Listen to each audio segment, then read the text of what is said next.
বিজরী বরকতুল্লাহ, যিনি একজন বাংলাদেশি অভিনেত্রী, নৃত্যশিল্পী এবং মডেল। কার্যকাল শুরু করেন ১৯৮৮ সাল থেকে বর্তমান। বিজরী বরকতুল্লাহ সুখের ছাড়পত্র নামক একটি বাংলা নাটকে অভিনয়ের মাধ্যমে রূপালী জগতে পা রাখেন।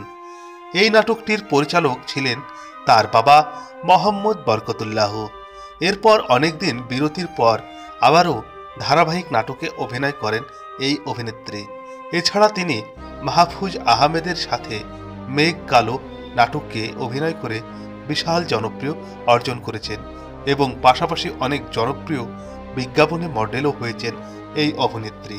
ব্যক্তিগত জীবনে বিজরী বরকতুল্লাহ ২০১৩ সালের ১৪ই এপ্রিল বাংলাদেশের অভিনেতা ইন্তেখাব দিনারকে বিয়ে করেন। এর পূর্বে ১৯৯৬ সাল থেকে ২০১২ সাল পর্যন্ত তার স্বামী ছিলেন সঙ্গীত পরিচালক শওকত আলী ইমন। বিজরী বরকতুল্লাহ অভিনীত বেশ কয়েকটি চলচ্চিত্রসমূহ যেমন অতিক্রম, কালান্তর, বাতিঘর, কোথাও কেউ নেই, সুখের ছাড়পত্র ইত্যাদি।